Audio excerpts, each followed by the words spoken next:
रसूल अल्लाह सल्लल्लाहु अलैहि वसल्लम ने सजदे में आंखें बंद करने से मना क्यों फरमाया? ऐसा रूहानी राज कि आप जानकर दंग रह जाएंगे। नाज़रीन गिरामी, रसूल अल्लाह सल्लल्लाहु अलैहि वसल्लम ने नमाज में सजदे के दौरान आंखें बंद करने से मना फरमाया और ये इरशाद फरमाया कि सजदे में आंखें खुली रखनी चाहिए। इस हुक्म के पीछे बहुत बड़ी हिकमत छुपी हुई है। हदीस में आता है कि इंसान सजदे की हालत में अपने रब के सबसे ज्यादा करीब होता है।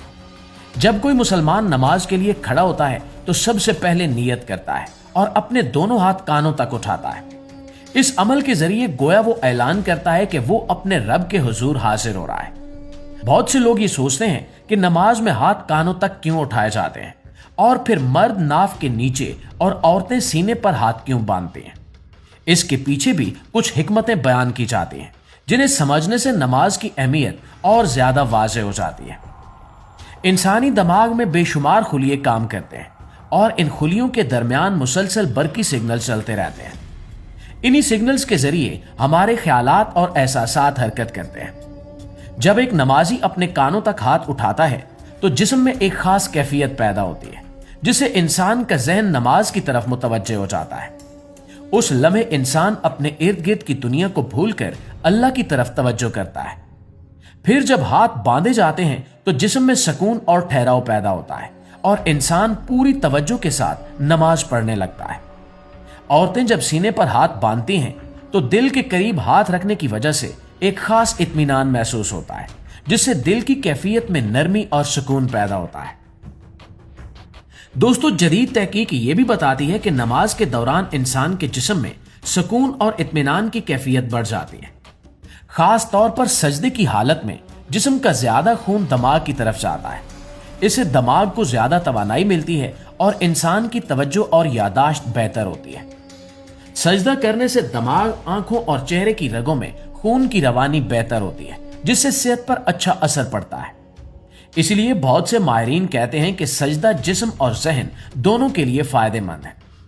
जो लोग खुशू और सुकून के साथ सजदा करते हैं वो ज़हनी दबाव से भी काफी हद तक महफूज रहते हैं। और दोस्तों, अब सवाल ये पैदा होता है कि सजदे में आंखें खुली रखने का हुक्म क्यों दिया गया है? इसकी एक वजह यह बताई जाती है कि इंसान को अपने इर्द गिर्द के माहौल का भी एहसास रहना चाहिए। अगर कोई शख्स आंखें बंद कर ले तो उसे मालूम नहीं होता कि उसके आसपास क्या हो रहा है। हो सकता है जमीन पर कोई नुकसानदेह चीज हो या कोई कीड़ा मौजूद हो जिसे वो देख ना सके। आंखें खुली रखने से इंसान अपने माहौल से बाखबर रहता है और किसी नुकसान से बच सकता है। दूसरी वजह यह भी है कि जब इंसान आंखें खुली रखता है तो इसकी तवज्जो नमाज पर ज्यादा कायम रहती है। अगर आंखें बंद कर ली जाएं तो दिमाग में मुख्तलिफ ख्यालात आना शुरू हो जाते हैं और इंसान की तवज्जो बढ़ सकती है। इसीलिए सजदे में आंखें खुली रखने से इंसान का ध्यान उसी अमल पर रहता है जो वो कर रहा होता है। इस तरह नमाज ज्यादा तवज्जो और इखलास के साथ अदा होती है। एक हदीस में रसूलुल्लाह सल्लल्लाहु अलैहि वसल्लम ने इस बात से भी मना फरमाया कि नमाज के दौरान आसमान की तरफ नजर उठाई जाए। आप सल्लल्लाहु अलैहि वसल्लम ने फरमाया कि लोग इस हरकत से बाज आ जाएं वरना इनकी बीनाई भी जा सकती है। इससे मालूम होता है कि नमाज में नजरें नीची रखना और तवज्जो कायम रखना जरूरी है। जब इंसान नमाज में पूरी तवज्जो के साथ खड़ा होता है, रुकू करता है और सजदा करता है तो उसका दिल और दिमाग दोनों सुकून महसूस करते हैं। नमाज दरअसल इंसान को अल्लाह के करीब करने का जरिया है। जब कोई शख्स दिल से नमाज पढ़ता है तो उसके अंदर सुकून, सब्र और इत्मीनान पैदा होता है। इसलिए उलमा कहते हैं कि नमाज सिर्फ एक इबादत नहीं बल्कि इंसान की रूह और जिस्म दोनों के लिए फायदेमंद अमल है। दुआ है कि अल्लाह हम सबको 5 वक्त की नमाज अदा करने की तौफीक अता फरमाए। आमीन सुमा आमीन। जी तो मुआज़िज़ दोस्तों, ये थी हमारी आज की वीडियो और इस हवाले से आपकी राय क्या कहती है कमेंट में हमें जरूर बताइएगा। वीडियो अच्छी लगी है, मालूमात में इजाफे का बायस बनी है तो हमारी कोशिश को एक लाइक और एक शेयर जरूर दीजिएगा। इंशाल्लाह आपकी खिदमत में हाजिर होते हैं एक नई वीडियो के साथ। तब तक अपना ढेर सारा ख्याल रखिए। अल्लाह निगहबान।